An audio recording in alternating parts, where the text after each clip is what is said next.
Good morning, everybody. Welcome, welcome.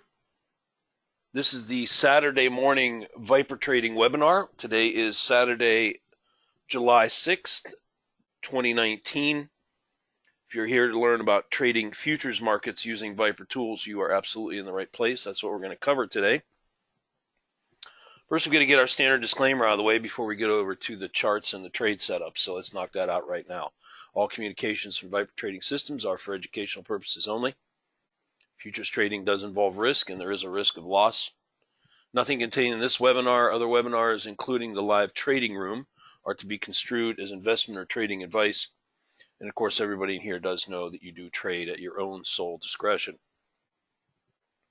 Okay, so I have some charts sort of teed up and ready to go here, but before I get started, I'd like to take some feedback from the team here. If you trade futures currently, just go ahead and type in the instruments that you trade, if you could, just as we're getting started here. And that would signify also the ones that you would like to see me cover today in terms of charts. So let's take a minute, and I got my handy pen here, and we'll just make some notes. Futures instruments that you like to trade. Okay, let's see what we got coming in here. We got quite a bit of crude. So we can start with crude. A lot of ESs. Okay, good. That's E-mini S&P futures. A couple of NASDAQs. Okay, we'll put a SPASI chart up. All right. We got some Russells, RTY. Go ahead, just whatever instrument you like. Just type it in, and we'll try to make sure we get to it today. What else we got here? We got some YMs. Mini Dow futures. Okay, good. What else? Did I get it all? Gold. Some golds. Okay. So let's see. I've got crude, ES, NQ, RTY, YM, and gold. Anything else? Anything else you like? Just type it in right now, and let's get over to a chart. Let's start with ES because I have that ready. And that would be on screen 1.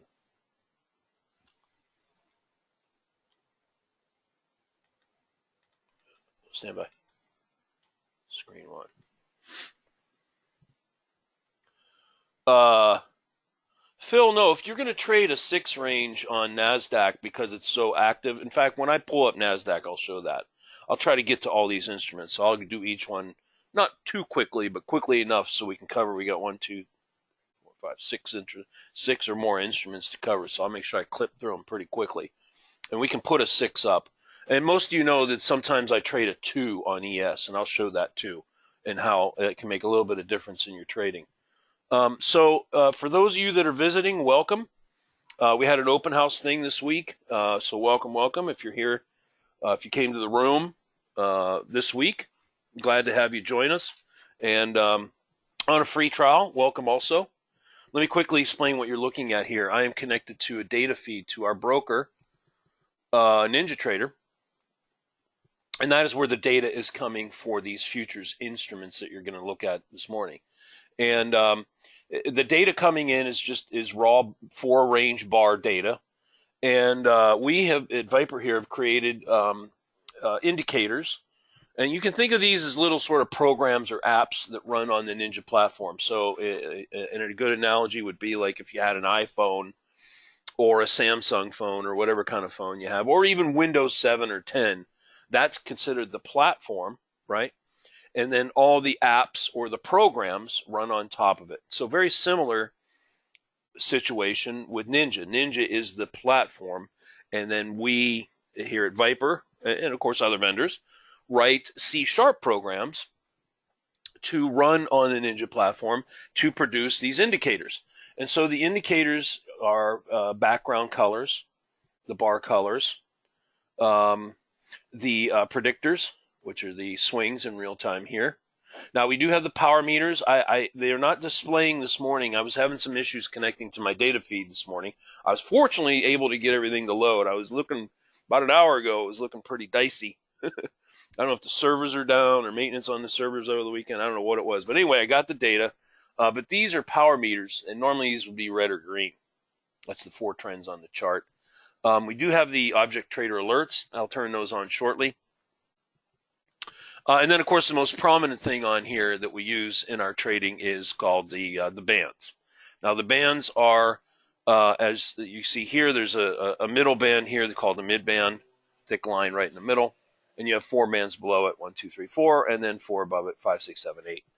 And the top of band 2 is line 2, the thin red line, and the top of band 6 is the thin green line called line 6. Okay? All right, so that's the basics of what you're looking at here. So essentially what's happening is our indicators, which are the ones that you see here, they don't really convert the data per se, but they make it a lot easier to see and take trades. So for instance, markets can be in one of 3 conditions. Most of you already know this, but I'll state the obvious. The markets can be trending or not trending, right? That's the 2 basic things. So markets can either trend, which means they're either going up or down, right? Or they can be going sideways. So let's look at some examples on the charts here. Let's do a pop quiz to make sure everybody's awake. You've had your coffee and you are prepared for questions. How about let's just do a couple questions so we're all kind of getting on the same page here. How about in this area right here? Would you say that this is a T trending area or an NT not trending area? And by the way, each of these questions, I'm not going to give the team today a lot of time. Okay, we're going to give like 5 seconds on each of these questions. You should be able to very quickly see what the state of the market is. So T for trending in this box here, or not trending, NT. NT also means range bound or consolidation. Range bound, not trending, all those are very synonymous. Right here, Humphrey. This rectangle I've drawn. So the question here is, and I know some of you are just waking up or just coming in. If you're just coming in, don't worry, we're just getting started. All right, so the 2 market conditions we look for are T for trending. And we'll look at some of those, obviously. They're very important to know if you're trending or not trending. And, of course, NT is not trending. So the question before the team here right now is this rectangle here, is that a T or an NT? All right, everybody's in. NT was correct, not trending. So the characteristics of a not trending market are that the swing highs and the swing lows are all about in the same place, right? Now, a lot of people say that it's difficult to tell whether you're trending or not trending in real time. I beg to differ. Here's why. What we need to do when we go into a condition like you see right here, now just to orient you, I'm here in California, so I am on Pacific time on these charts. July 2nd, where I'm showing here, midnight of July 2nd is right here.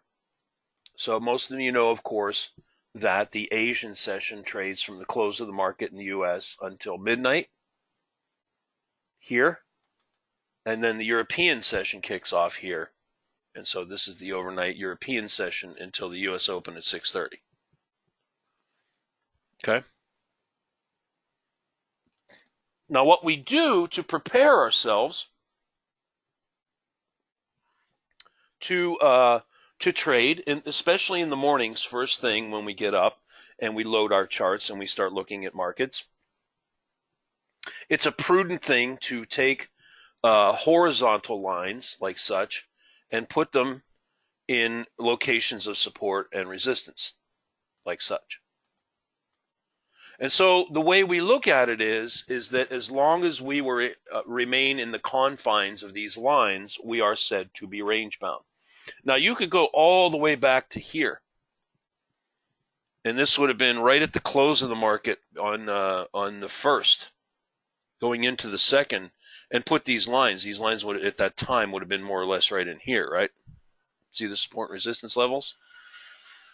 So if you were going into the Asian session and you're a night owl and you're trading the European session, you're pretty much range bound that entire time. Yes? right?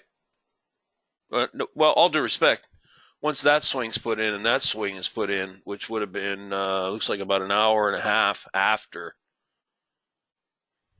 the market close. Market close was right here, just to orient everybody, and especially all you skeptics that don't think you can do this in real time.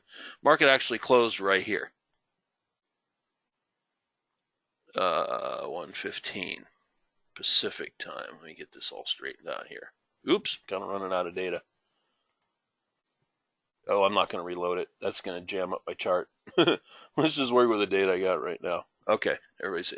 All right, so here's the close. Now, would you not agree that within an hour after this close, these swings were established?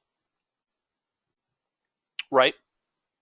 I mean, they're here. Here they are. They're right here. We put a line here and we put a line here. It's literally that simple. And then as we progress through time, here, I'll take this box off and pretend we don't know. Let's pretend we don't know. As we go into the end of the Asian session and into the European session, aren't you still pretty much in the same area here? Now, you could have pushed that up a little bit when it goes a little higher, and you could push that up and down. Now, you got to adjust them, but more or less, you're in that range, right? Here you are. So this was the close of the market on the 1st, and here you are all the way 8 o'clock in the morning on the 2nd. So, yes, it is. It is completely possible to know that you are range bound in real time, and the way you do it is these lines. All right, now let's move on. I'm going to advance this chart, reconstructing real time on here, and you tell me when you think the market starts to trend. Okay? When we're no longer range bound or not trending, and then we're now going to go into a trend. You don't even have to say what it is. Just type in a T, because it will eventually come out of here. Okay, so I'm going to tell you that I'll help you with that. It will come out of here. You ready? Here we go. Remember, when you think that we are no longer range bound and now in a trend, you type in a T. Okay, I'm going to start right now. This is 10:54 on the morning of the 2nd on ES. Here we go. 11:45. Reconstructing real time on ES. 12:04.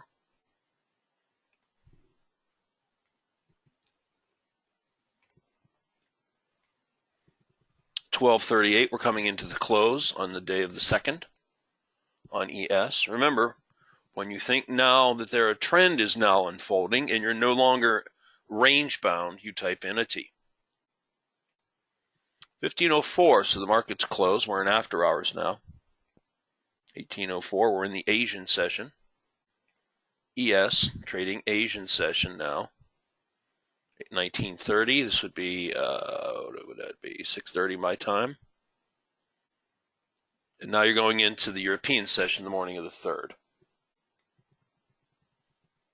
There's 12:45. Now you're 2 hours into the European session, 4:05 a.m. Pacific. All right, I'm going to stop it right there. Now you can see, and that's why we spend so much time on this. Everybody is like, well, you know what, Charles? Look, I see your fancy lines. I see your indicators and all and stuff like that. But I just want to make money. Hey, I get it. I want to make money too. But if you don't know whether a market's trending or not, it's going to be hard to make money. So wouldn't you agree that this is an important thing to know on your chart? That right there. The answer, of course, is yes. You've got to know this.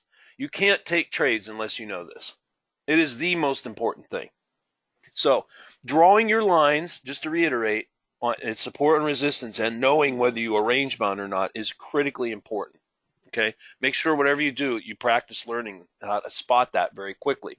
Now let's go look at what happened here. Interestingly enough, some of you typed in T's when these bars were forming right here, indicating that you thought that a trend was afoot and you were out of the range. Now looking back on those bars right there, is it fair to say that you've broken out of this and are now trending with these bars? Yes or no? Is this a T area yet in the box? That's a simple yes or no question. Either it is or it isn't. Are you still in the range or not? That's really what it comes down to. No. No, you've not broken up. Because in real time, as those bars unfold, you are still hitting resistance, aren't you? Now, what I think happened is, I'm speculating here for all of you, and there was a lot of you typed in T's when those bars were forming right there, is you might have noticed that right in here you were starting to get higher lows. In other words, when it came down to look for support, it was holding around the mid-band and wasn't going all the way down here to check the bottom. So that might have been, and that is, I will agree with you, that's the precursor of a break, right? You'll start to get lower highs if you're going to break down, or you're going to start to get higher lows if you're going to break up, and that's exactly what happened here. However, I would submit to you that that does not constitute breaking out of the range and forming a trend. It's a precursor to it. It's a little sort of heads up and a breadcrumb saying, hey, ho, wake up. I might be breaking up here. Could you take long trades in here? Sure. With tight stops? Yes. However, would you not agree that when this swing was broken to the upside right in here with these bars, that's really when the breakout occurred and a trend began to ensue? Now, looking back on it, that you see it. You see that, right? Everybody see that? That's when it happened right there. So if you typed in a T with the formation of these bars as they broke up, that's where you started to break out of the range and form an uptrend. Now let's talk about how you trade that. Okay? Let's talk about how you trade this. Most times, not every time, but a lot of times, many times, what will happen is as a market breaks up or down, you will miss the first leg. The only way you really could have caught this first leg up is to have bought in here. In other words, you are buying into the notion that you're getting higher lows. And I'm going to get long. I'm going to be aggressive. I'm going to put my stops real tight under here. And I'm going to go ahead and jump, sort of jump the gun a little bit here. And I'm going to get long. And I'm going to get in early. However, the way we at Viper like to teach and trade it is that you have to have the thrust first to create the trend, which is this push right here, yes? Now we are looking for what we call retracements or pullbacks to get in. This is how and where we begin to look for trades. Now let's talk about the three different types of trades that we trade. And then I'll get into more specifics of how you can take them, okay? And this is really important. It's not hard to learn, but it's something that may take you a little time. But when you master it, it can make you money pretty consistently. Notice that you have bands that sit right around the mid-band right here. At the time this occurred, ES was sitting at 29.74, the mid-band right here. See it? So when we say look for a mid-band trade in the live room, or you are contemplating one on your own, looking at your own chart on your own screen, right on your own PC there, that we are defining that as bars that come into this zone, this area here, and or sitting right on the midband itself, like such. That is said to be the definition of what would be a midband trade. So we have this notion of a thrust, which is a push in a trend direction. In this case, it's up, right? And then we wait for pullbacks or retracements. In this case, we are looking for a retracement down into here. We like mid-band trades. There's a good 20 ticks plus distance between a market that sits in here on a retracement and possibly getting back to a swing up here at the top of band 8. That's why we like them so much, that if you're trending, this is a good, healthy amount of room to make money on a long trade, right? Okay? Now, there's two other places it could go. By the way, let me just say this, that learning to trade the mid-band trade would probably want to be, one of your first trades to learn and really master and get good at. Now you can try it. You can certainly go and learn and take all three trades and get good at all three trades, and that's perfectly okay. But if you want to just start with something fairly simple that's easy to grasp and understand, I really think the mid-band trade's a good way to go. So you're looking for retracements right into here. The other two are as follows. If the market comes into this area here, which is band 6, and breaks the stealth line, which is the green sneaky snake line here. See, that's stealth. I've had that indicator forever.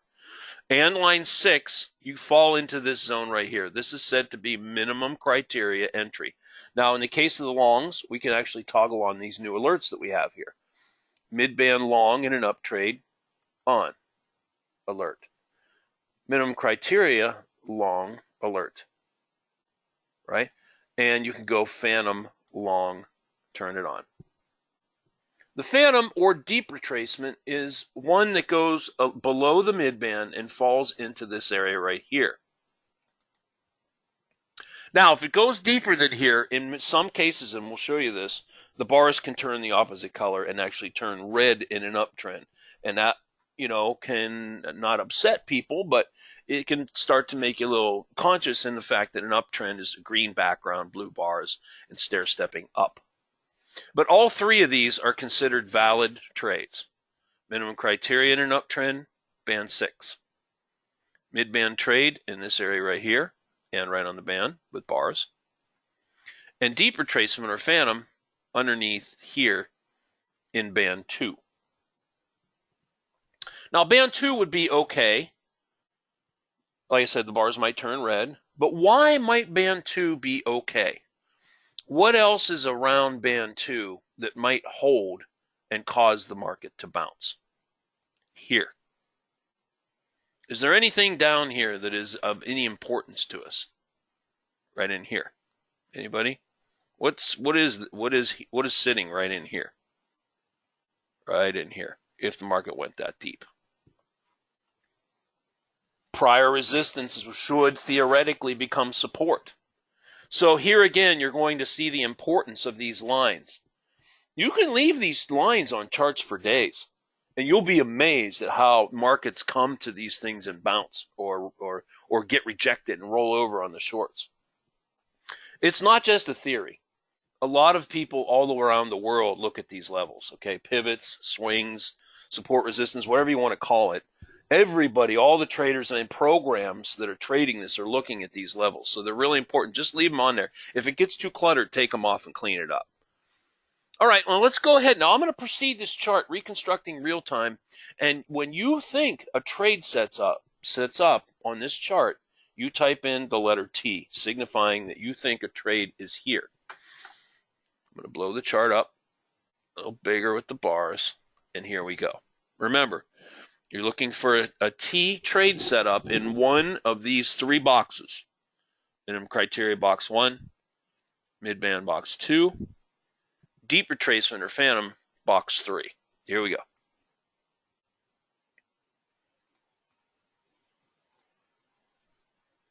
You blow the bars up a little bit more here so you really get a good sense of what they're doing. There, that's super big. All right, oops, where am I at here? Okay, 1820, this is the aftermarket. Aftermarket on ES on the day of the 2nd. Reconstructing real time. We've turned on our alerts. It's an up trade. We're only looking for longs in these three criteria. Okay, here we go. You're at 1849. You're into the Asian session now. Okay. Yes. Okay, we're at 1931. It's been sitting here for a little while. Remember, when you think there's a trade, type in a T. 2021, we're getting towards the end of the Asian session. Coming up on the European session starting any minute. And I'm going to stop it right there. How many of you typed in a T signifying a trade setup when you saw these bars flashing right here? How many? Show of hands. Anybody? I see a lot of you did. Yeah, a lot of you did. Okay. All right, good. How many of you typed in a T just maybe a few minutes later when you saw these bars flashing right here? A lot more of you did. Yeah, good. So what is this trade? These two areas here, this box and this box with these flashing yellow bars are what? Remember, we defined the three types of trades right here. let me just sort of remind everybody. Okay, remember this was box 1. And I'll just put it right on here so we all can sort of remember as we're looking at it. I know it's going to be a little confusing. It's okay.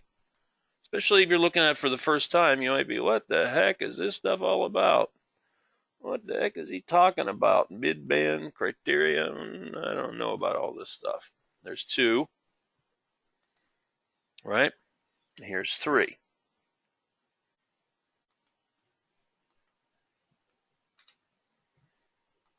Right? And let's go back and put our rules up so we remember what our rules of trade taking are. And when we're looking at these 3 particular trade types, 1 is what we call minimum criteria. In the case of an uptrend, that means minimum criteria what? Are we getting short? No, we're getting long, right? We're buying it. 2, box is mid-band long, yes? Not taking shorts, all longs in an uptrend. 3, and we define that box 3, as what do you call it? Phantom / deep retracement long. Now, the alerts help us a lot because the flashing of the bars is kind of like a little beacon, right? Hey, wait, wake up here. There's a trade setting up. It's a mid-band trade, right? Here's the mid-band. The bars are sitting right on it inside of box 2, yes? Now let me talk about entry. So the first thing, so the steps are as follows. Let me just recap. Let me just scrunch this up, and let's pull this all together. So here again, I see some of you are just coming in for the first time and seeing this, and so I want to just make sure we're all on the same page because we're going to go look at lots of other trade setups, right? Okay, I'm going to do it like this. I'll put that back over here. So this is step 1 right here. Step 1 is you have to determine whether a market is trending or not. I'm going to signify that by putting a big step 1 here. Step 1, we determine whether a market is trending or not. And this will determine whether we trade the range, because we've defined the range. We don't trade the range. Or in the case of a breakup in a long trade, we are taking longs in the direction of the trend. Step 2. Step 2, we go in and we define whether we're looking for retracements.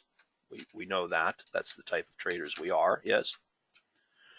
And we are prepared to take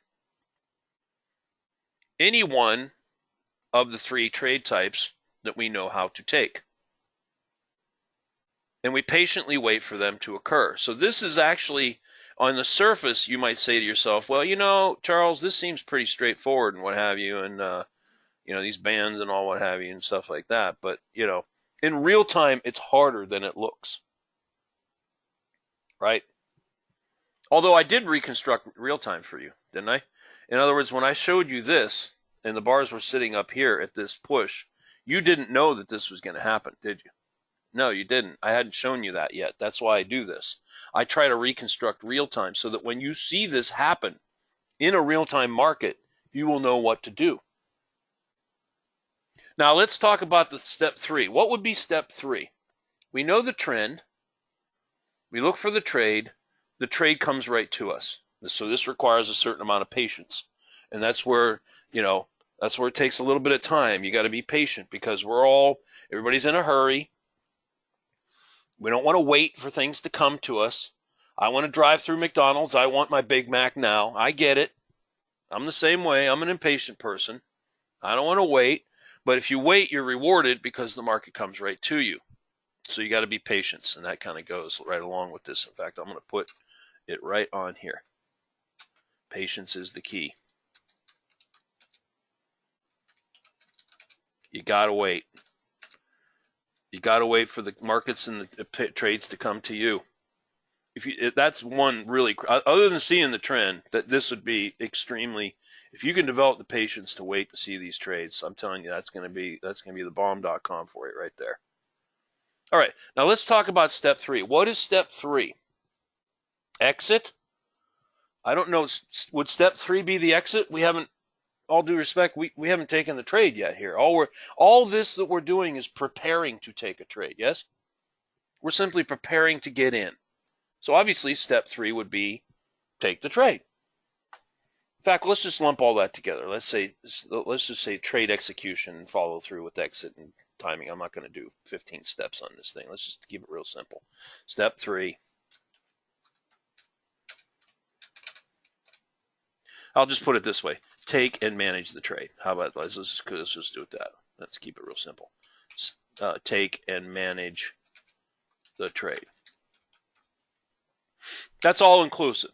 Using Object Trader tool, the semi-automated panel that Gary's shown 1,000 times, right over here. Everybody knows what that is, right? The Object Trader tool. It's a lot like Chart Trader, only with like tons more functionality. And you can use it to draw region box. And it'll automatically put your stops and targets and manage trails and all that sort of stuff. So when we say in the live room, you hear something to the effect of, okay, we're sitting on the mid-band now. We may have even said while the market was up here, hypothetically, if we were in the market, you might hear a call of something like, well, the market's up here at 80 3/4.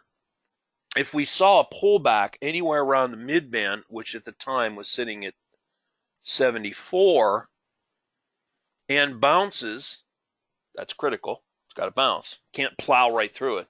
That's not a trade. And bounces, I will look to take a long trade there. And when the market comes right to us, we might say something like, box that in right there. Well, what are we talking about? Should we go downstairs and get a cardboard box and throw a bunch of candles in it? No. No, what we're talking about is creating a region box using Object Trader to enter the trade. So let's show how we might do that.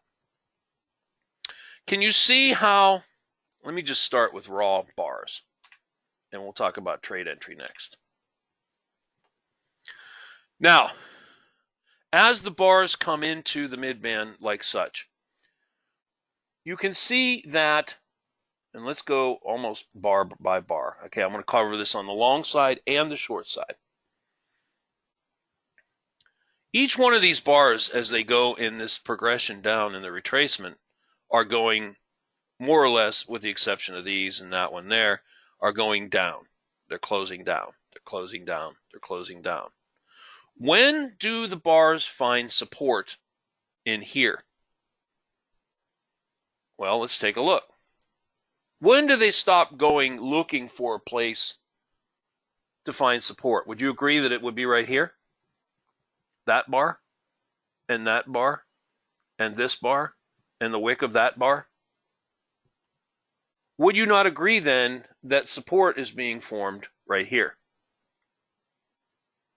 As you watch these bars form in real time, it becomes clear to you and to us and everyone looking to take this trade that there is support forming here at the midband, right at 74, right where we were looking to get in, right?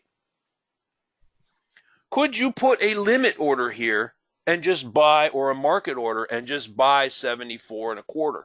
Could you do that? You want to get in. You don't want to wait for any kind of boxes or anything. You just want to take it. Could you buy the market right here? Yes or no? You open up the panel, you hit buy. Yes. So that's entry type 1. You just buy it. Now, the advantage is you get a good fill tight to your support level at 74. You're only a tick or two above here, so that's good. The downside is that, say you put a 2 lot on here, 2 contracts, right? Well, since you took it manually, what you're going to have to do then is you're going to have to put your initial stop in down here somewhere. You can keep it real tight. Go maybe 4 ticks under your entry, like right in here. In case it just wicks a little lower, you're still in it. And then you got to put your scalp target in. I don't know, 6 ticks or whatever, 8 ticks. And then maybe you have a 20 tick runner that you want to catch. So then you got to put your runner in. It's all done manually up here somewhere. And then, after it starts to move, it takes that out. Then you have to take this off, and then you have to trail it and do all this manually, right? And I'll trail all up and stuff like that. That's why we built Object Trader, and that's why we created the region box. Now, the region box you're going to get in later. You're going to get filled later in the trade, because what you're doing is you're going to take a box from the region OT tool, and you start with the wick of this candle right here that just is at the top of band 5. Right here. That's the top of your box. Your box will look like that. Now, when this bar closes up, like such, a market order will be fired, and you will be long on the close of that bar at 2976.50 on ES. Normally, your initial stop is 10 to 12 ticks below here. 12 ticks on ES is 3 points, 76, so you'd be at 73 3/4, so you're right down here. There's your initial stop, sitting under the midband, just like that. Now, did you feel heat on that entry? With this pullback right here? Are you underwater and feeling some heat? Sure. Sure you are. Now, if you were to miss this box right here, could you have, whatever, you weren't paying attention, you're just looking at it, whatever the reason is, could you not have come back in and drawn a secondary box like that if you did not take this box? Yes. You got another chance to get in. That doesn't normally happen, but occasionally it does. Occasionally you'll get 2 or 3, 1 or 2 or 3 chances to get in. Sometimes, you won't get filled. Occasionally this won't fill. It'll go deeper into here and you rebox it down here. There's all kinds of different ways that this can occur, but the logic is all the same. You're looking to get long and you're looking to either buy the market, or could you put a limit buy order right here? Yes. Without a box? Yes. We think using region boxes with OT is the way to go, but you could, yes. In the case of the secondary box, you were filled long on the close of that bar out of the region box right here at 76.50, so within a tick of the other box. Let's say hypothetically you had an 8-tick scalp target, which would be 2 points. That'd be 78 3/4. That would be filled right up in here. That's your scalp target. We normally recommend that you take 2 contracts. Scalp target off here. OT would automatically put all this in. You wouldn't have to worry about it. Now your initial 2-lot stop from here goes down to 1, and we engage the trail. You might have a runner target that's up here somewhere. I don't know, 20, 25 ticks, 30 ticks, wherever it sits. And you trail. Now the trail normally follows a combination of line 6. Once you get out of the box and you take off here, can you see how the stealth line and line 6 are kind of following the market up here like this? See it just kind of following it up, following it up, following it up, and then it breaks it right here. So you have been stopped out on the second contract somewhere in here.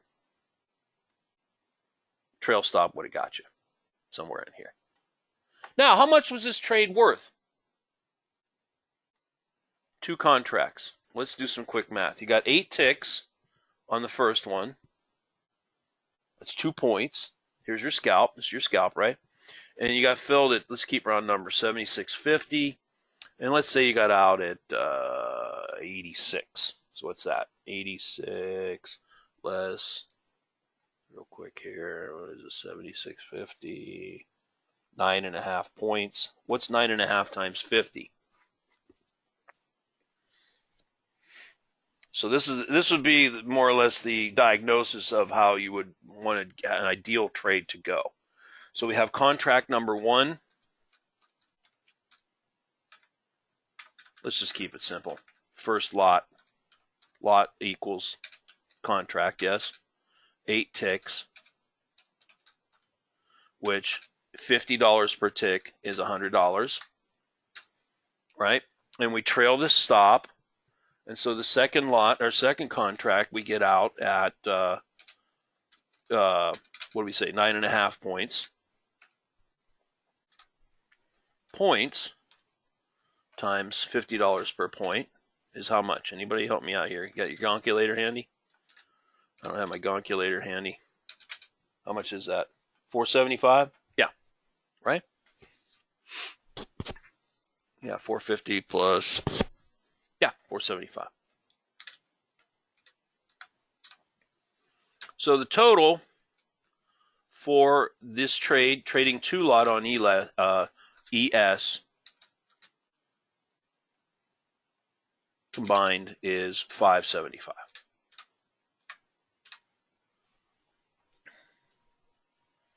That is the anatomy and the detail of how you take, spot, see, and enter and manage a long trade from the midband.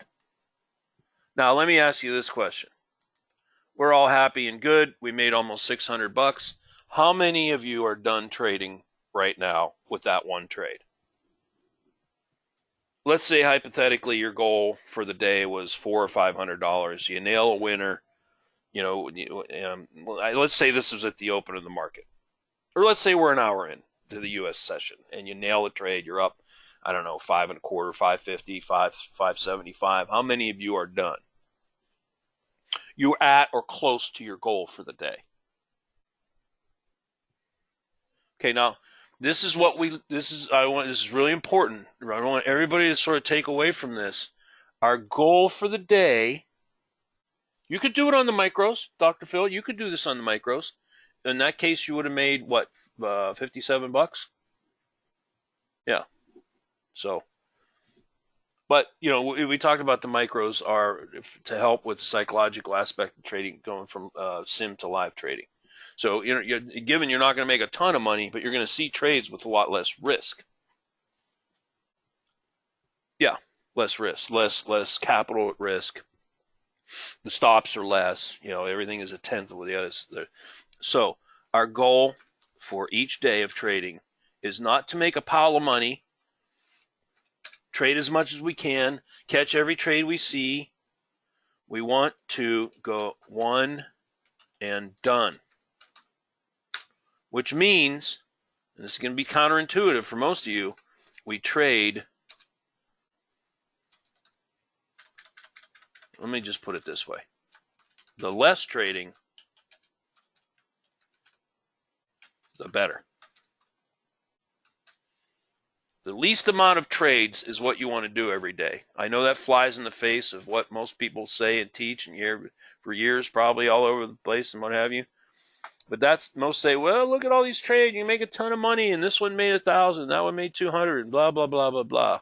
Are you there to catch every trade that sets up all day long? Is that what you're there to do? Do you think that your likelihood of having a loss goes up or down with more trading? So you take one trade, works out. Take another trade, breaks even, you eke out, I don't know, let's make up a number, 15 bucks. As you continue to trade more, is the likelihood of eventually getting losses going up or down? The more you trade.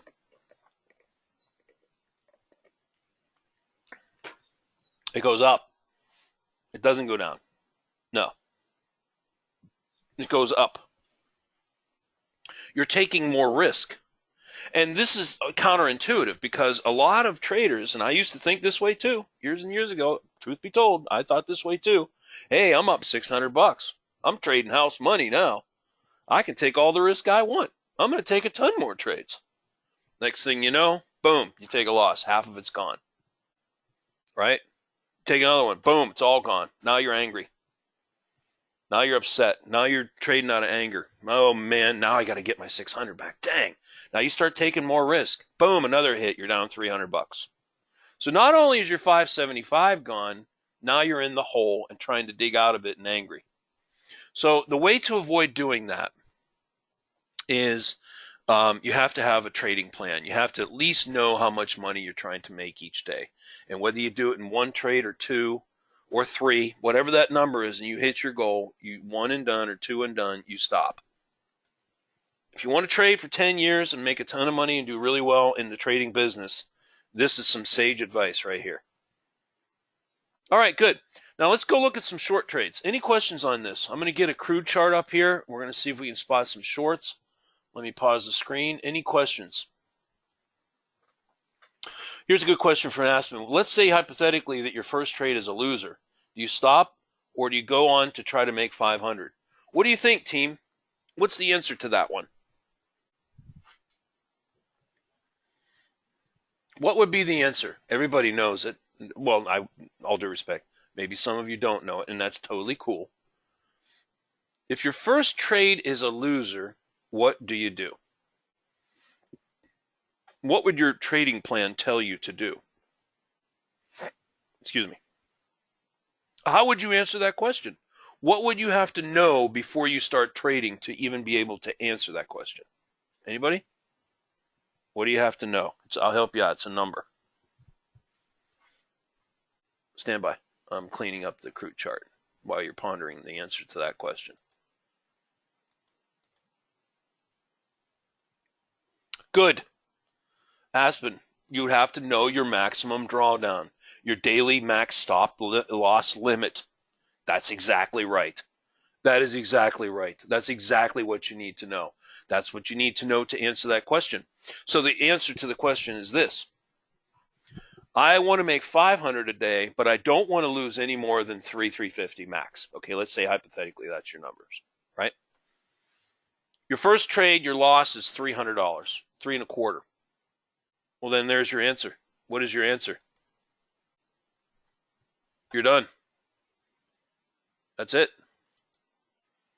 Now, can you go on and take another trade if one really sets up and you want to cut your risk back to a micro or one contract and not be angry about it and get all, upset and get power slammed with more trading because you're upset and now you start over trading and really losing money?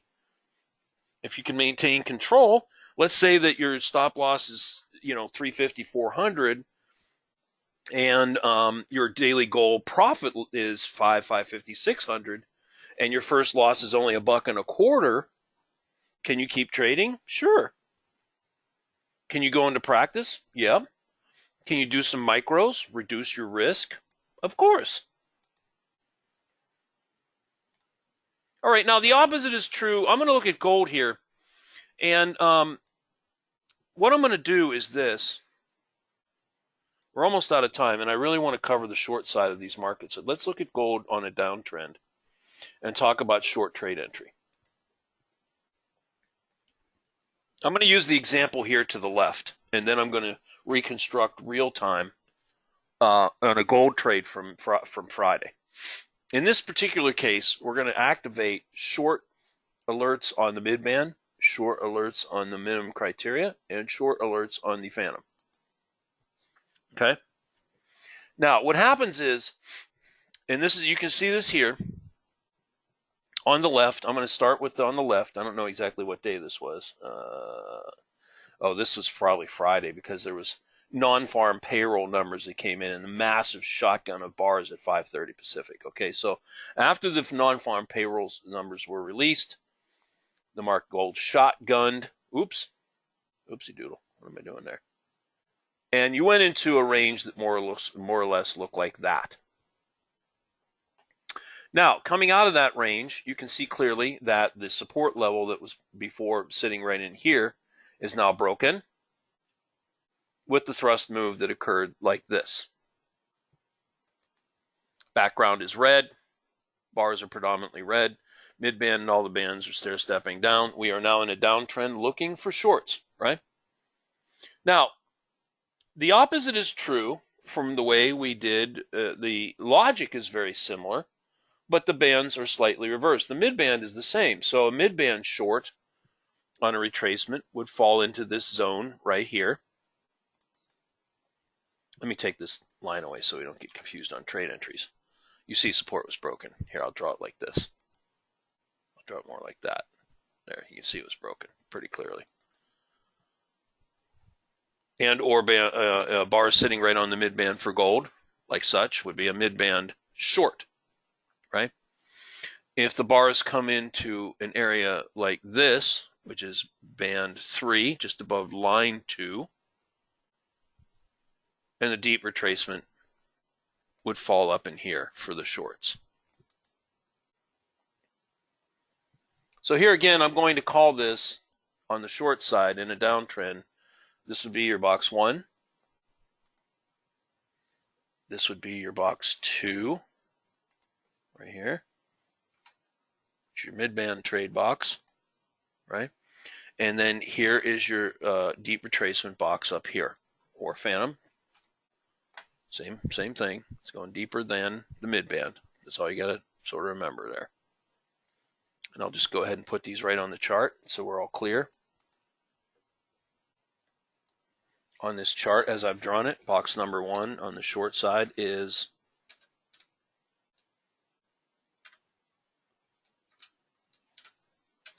what? Minimum criteria is short. Right? We're in a downtrend. Box number 2 would be a mid-band short, right? In a downtrend. And of course, box number 3 is the deep retracement phantom short.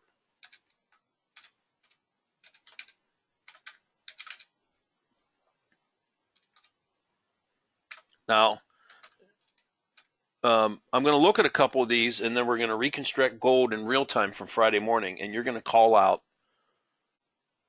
when you think you see short trades. Just give me a second here. Short. That's our 3 entries. Entry types on the short side. So let me just ask some questions before we go on and create, and you're going to call trades from real time. Is this a mid-band short flashing right here? Yes or no? Part B of the same question, how about these bars right here? Is that a mid-band short on gold here and here? Yes. Good. Bars are flashing. You come. Now, so this is why we draw this box number 2 like such, in the fact that you can see that the bars can sit right on the mid-band itself, which is ideal. Like we showed on the long side, they sat right on it. We really like that a lot. That really gives good support. It's really clear where that is. However, sometimes they come just shy of it. So, for instance, here, if you were trading at this time, this was right after the non-farm payroll on Friday morning, and you were looking for a mid-band at 0640, and you only got to 0620, you have to be able to adjust. Can you see this indicator where the line showing resistance is set up? Can you see them right here? See them? So when that line falls short of the mid-band, you can box it right in here as I've shown. Could you hit market short here and put a stop above here? Yes. Could you put a limit sell order here and not use a box? Yes. We think it's prudent and good to use the Object Trader tool, and we suggest using the box. But of course, there are other ways to get in. That's simply what I'm trying to show there. All right. Now, let's look at this area right here, and you tell me whether you think this is a valid trade entry short. Yes or no? 5 seconds. Yes or no? Is that a valid short entry? Yes or no? This box. 4 seconds. 2 seconds. But why aren't in? Boop. That's all you got to do. Either it is or it isn't. Boop. 1 second.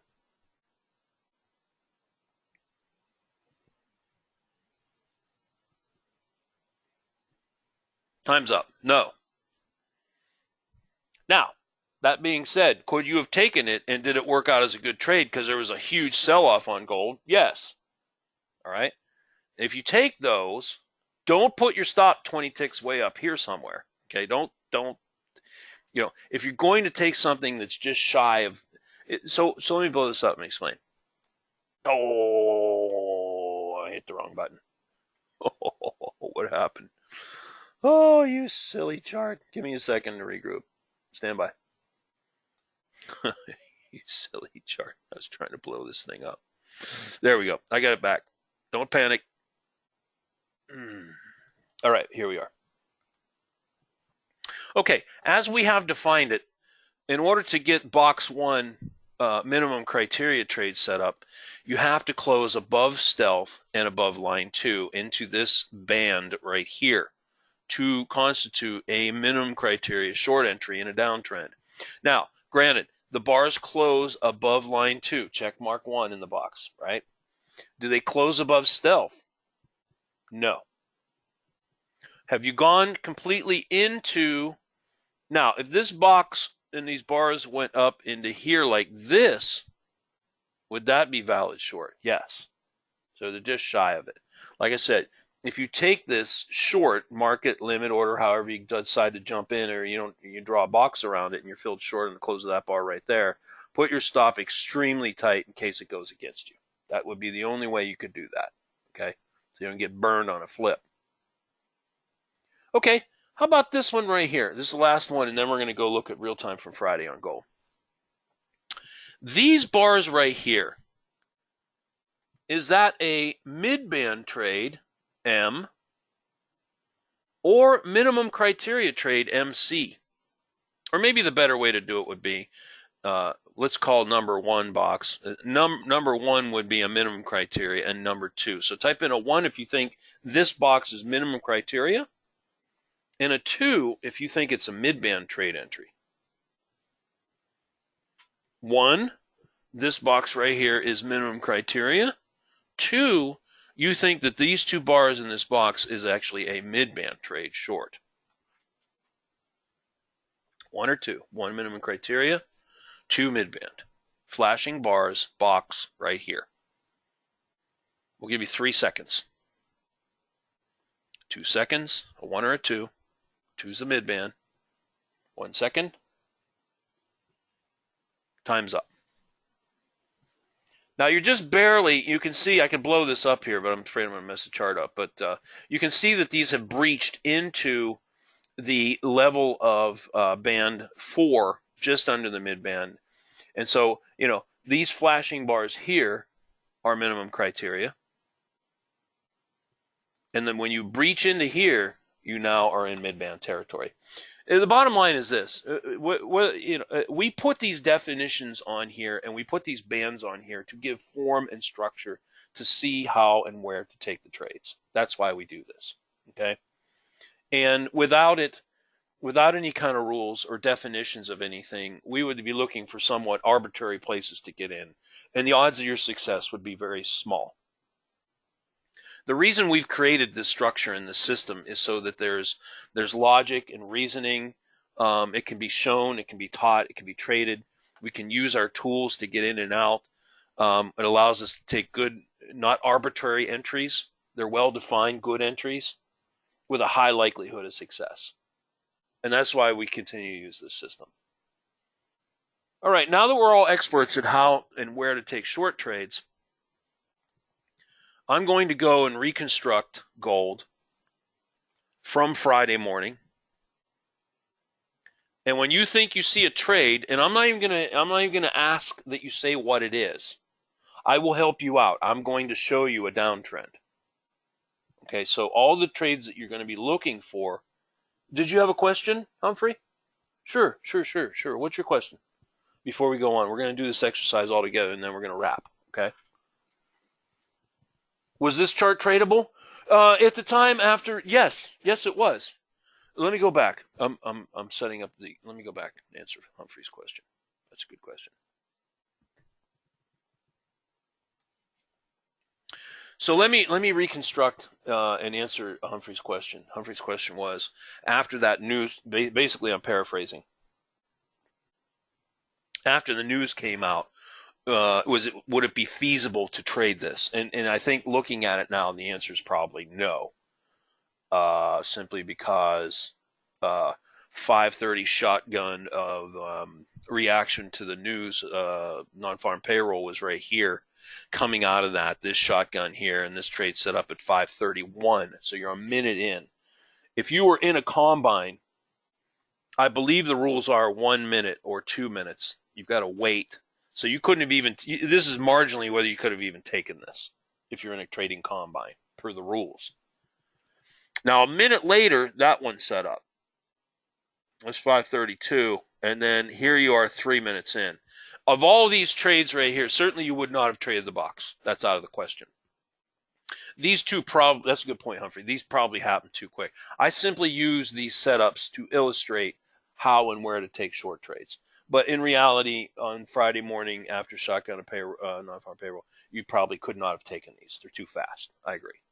Maybe this one. Here you're about 3 minutes in. You could have possibly caught the last trade here short and made a little bit of money on it. Yeah. Okay, good question. All right. All right, let's move on. Let's go on to the rest of Friday morning. I'm going to show you a downtrend. So I'll help you out there. You don't have to figure out what the trend is. I'll just tell you what it is. And then when you think you see trade setups, and they're all going to be shorts, you type in S for short.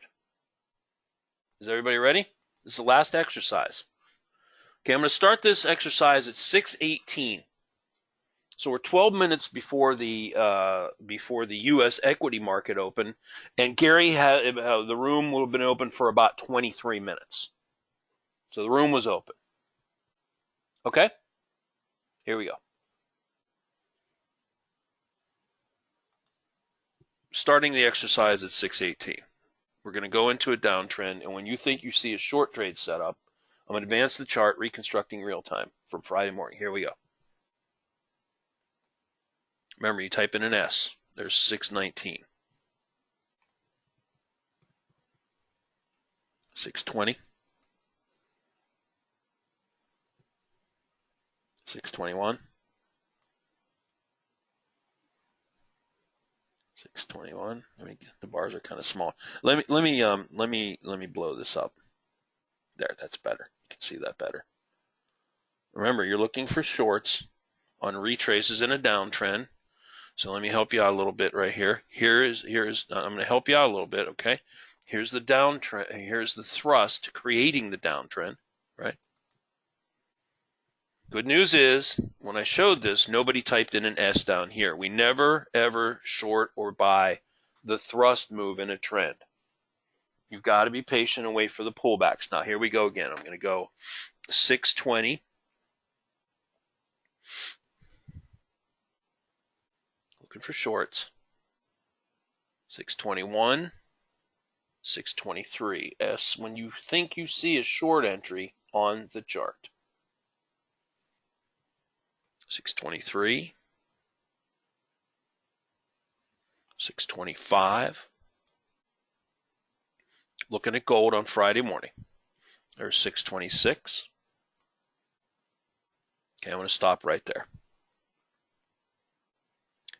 Now, some of you typed in S's when these bars formed right here. That was good. Per our definition back over here. Let me see if I can't pull it over. It's too far away. Let me blow this back up so we can talk about it. Per our definition of minimum criteria short entry, do these bars meet the criteria of minimum criteria?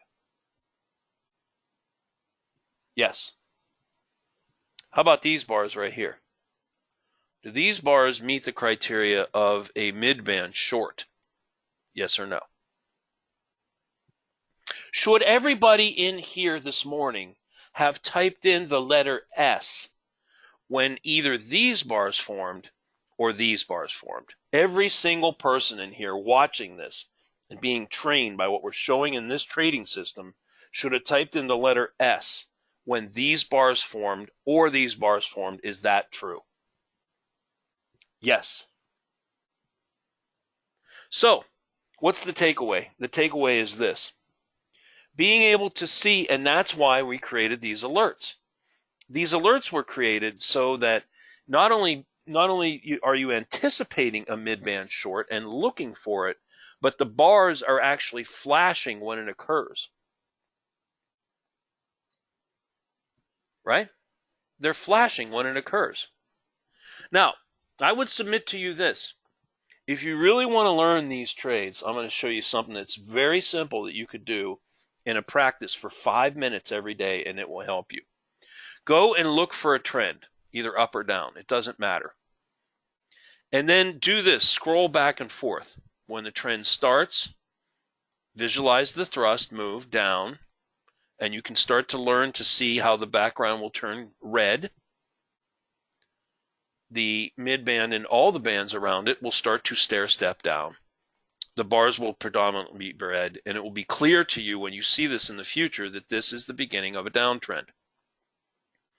See it? See it starting? See supports taken out? These support levels are all taken out. See how you're breaking down? Now you're training yourself to wait for pullbacks. When this occurs, this thrust that I am showing right here, in your trading mind where you're conceiving and thinking and looking forward and thinking about what you're going to do into the future, you should be visualizing what? Once you know this, you know the trend. Question step 1 answered. Trend is down. I'm now looking for shorts. Step 2 is what? Well, I think our definition of how we trade is retracements, yes? So in our mind's eye, we will say to ourselves, hey, self, if those bars pull back and start to get up into here, or anywhere up into here, I might want to start looking for a short, right? So that is a proactive way to look for trades. That's proactive. You're looking beyond the right-hand side of the chart, and you're thinking forward. Now, you can look back here and see where support and resistance are, and you can put lines on the charts, and you absolutely should do that. But in terms of anticipating trades, you must look forward. And looking forward means anticipation of retracements anywhere up into here. And when they occurred, you should be prepared to do what? When this occurs in the future, you should be prepared to do what? Take a short trade. Yes? This hasn't happened yet. The oval I've drawn with these boxes and arrows has not happened yet. It's in the future. But we don't have a crystal ball. We can't predict the future. However, we can anticipate our actions based on what the market does. Now, as we retrace, we come into the minimum criteria definition with those bars right there, yes? Do they not come right into here? Yes. Were you ever filled short? If you drew a box here and engulfed these candles with an object trader box, were you ever filled short on any of those bars? No. However, was it a valid entry? Did these candles in this box meet the criteria of the definition of a minimum criteria short? The answer is yes. Yes, they did. However, no bars closed below it, so you were never filled. That's the secondary issue, right? That's not the primary. The primary is, did you see it and could you have taken it? Now, when these bars went up further into this area here, wicking just under the midband. Now let's look back. When the market was here, let's reconstruct this. You're going back and forth. This is how you do it in your mind's eye. You see it. Do you see it? You do it a couple of times. Do it 3, 4 times. Do it 5 times, and then go do another one. See it? You see it push, and you go back. And you go back, and you do it again. You do it again and again and again until your mind sees it. Those are shorts flashing, Paul, because we only have short enabled. It's a downtrend. These are all shorts. See, short, minimum, short, mid-band, short, phantom. So in a downtrend, you toggle the short alerts on. Okay? Yeah. All right. Let's move on. Okay, I'm going to do one more of these exercises, and then we're going to quit. Here we go. Is everybody ready for the final exercise?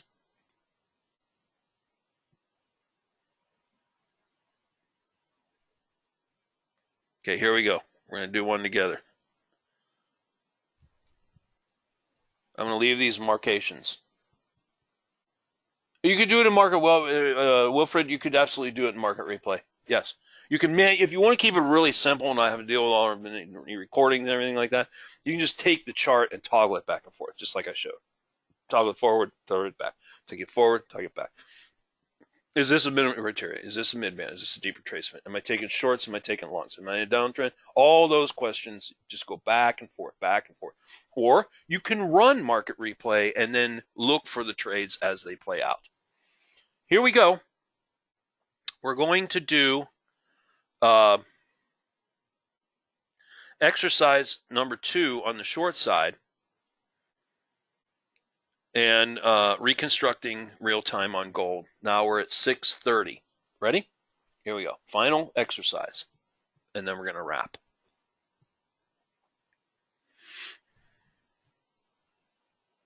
Okay, I'm going to help you out. Don't type in a S for short right now, because we showed this one. Everybody got it. There's another one here. I know everybody sees it, so I'm not talking about that one. We're going to go forward from 6:30 now, okay? And you're looking for short entries. And when you see it, you type in an S. Here we go.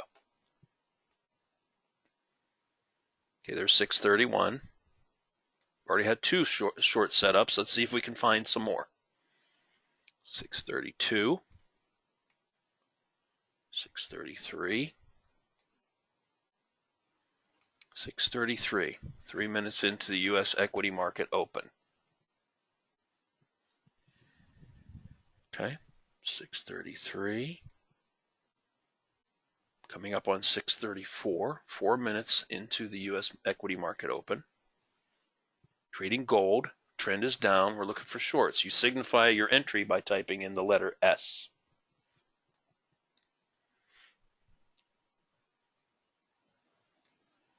$6.35, $6.37, $6.39, 9 minutes in. They were right at 6:40. Trend is down. Looking for shorts. Type in an S when you think you see one. 6:40, 10 minutes in. Coming up on 6:41. Downtrend shorts. Short entries.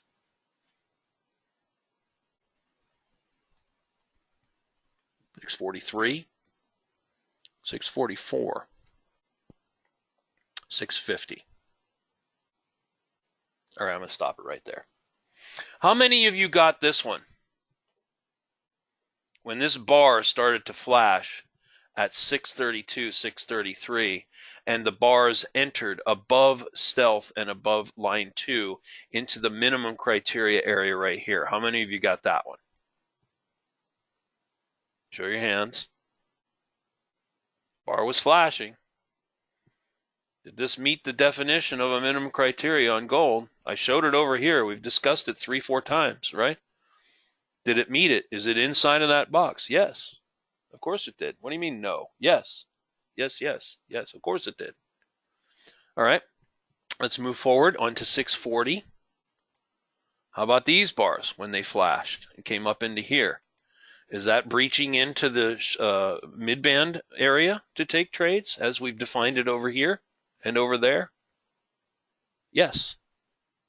Is this another short entry? Should everybody have typed in an S here and here? Yes. So here again, you can use market replay. You can use just simply toggling back and forth like this is the easiest way to do it. It doesn't cost you anything. You go back, you do it again. Oh yeah, look at that. It came up into, look at that. It came into band 3 above line 2. I'll be darned. There's a minimum criteria short on gold right there. Look at that. Okay, here we broke down. There's another one. Look at that. Came just shy of the mid-band. Look at that one. That was a good one. I see it now. I see it. See how you're going back and forth like that? See it? That's all you got to do. How long did that take you? A minute? That's good practice, I'm telling you. Doesn't take a lot. Just set aside for a couple of 5-10 minutes a day. Do that little exercise. How much was this last trade worth? Let's take a look. Well, John, you can toggle back and forth. You can put as much data on the chart as you want. I'm simply offering suggestions on how someone might want to consider practicing in a quick, inexpensive, easy way to try to visualize the trades. You simply take the data and you just kind of go back and forth like that, just back and forth. And then as you start to see them, when you see them in real time, like you're in a room or you have a chart, you pre-market, whatever you're trading, and you see that setup, boom, you know to take it. It's enough for one and done. Let's check. Let's add up. Let's see what this last gold trade. We took this. I took this trade. I believe I put a 2-lot on here. I know Gary took it too. I know we called it out. In this one here, where you came up just shy of 94.50, I think this is 94.60, and you used a region box as shown, you would have been filled short on the close of this bar, market order right here. And let me give you a level for that. The fill was at somewhere right within a tick of 93.80 short on the close of that bar. You didn't get enough for a scalp with 2-3 bar bip down like this, ABC pattern, come back up, kiss and roll, felt a little bit of heat on that bar, not much, a couple of ticks, and then she really ripped on down. Let's say hypothetically you were filled short at there and you trailed a stop and you got stopped out on this bar right here. So the whole trade lasted about 6:40 to 6:56, about 15 minutes. And you got out, stopped out on the trail at, and you rode a 2-lot down at 90. Let's use round numbers. 90 to, I don't know, use a round number, 94. 40 ticks. Gold's worth how much? A tick? Anybody remember? How much, Doc? How much gold? What's that worth a tick? Anybody remember? How much is that worth a tick? $10. Good. That's right. Yeah, gold's worth $10 a tick. Let's just use a round number. So this looks to be somewhere around 39 to 40 ticks, plus or minus, depending on your actual fills and slippage and less commission, of course. So each contract on this short, 1 lot would be worth what? So this is a GC short example of a mid-band trade, and we said it was 40 ticks approximately, right?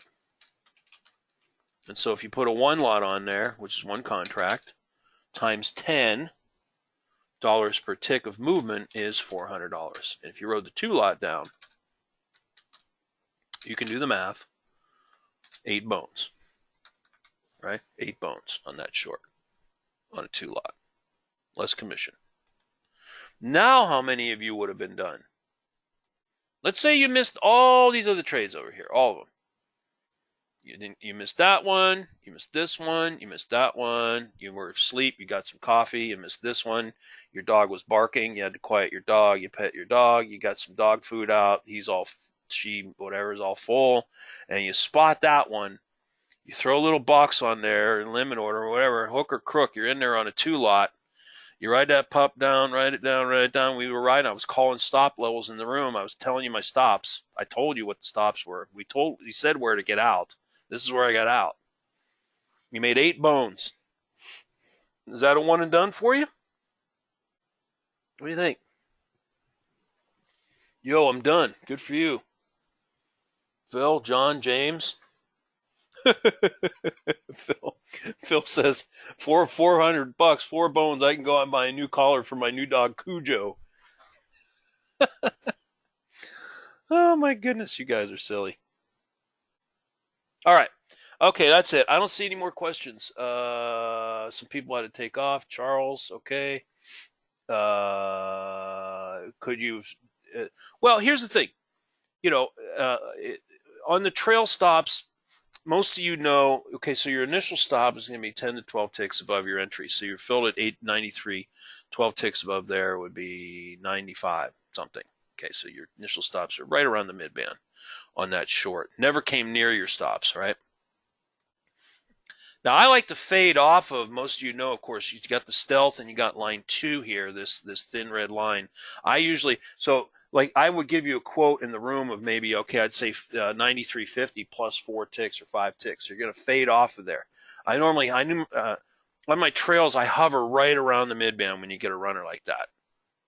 All right. And then once you get beyond about 30, 40, 50, 60 ticks, when you get a nice runner in, then you crank it down, right? Hard stop, 89, 90, hard stop, no loose, no loose. So that's what that means. Loose means I'm kind of hanging a trail up here. I'm hanging a trail around the midband. That means loose. So it starts up here, walks on down, nice and loose, loose, loose. We're 40 ticks in, 45, 50 ticks in, crank it down tight. Okay, James, Ken, that's a heck of a collar for your Cujo. That would be $400 dog collar. Absolutely. That'd be pretty. You put diamond studs on that pup, I guess. I don't know. Ninja 7, Paul, is what we're on here. Yeah, I'm showing charts on Ninja 7. We do have all the indicators, including the alerts. Everything is built on 8. If you wanted to run 8, you certainly can. We have all the indicators, everything, the charts, the templates, everything is all set up on 8, no problem. We don't have Object Trader finished just yet. That's a few weeks away. So if you like the Object Trader panel, you still got to run 7. Okay, everybody, have a good weekend. I'm going to stop the recorder.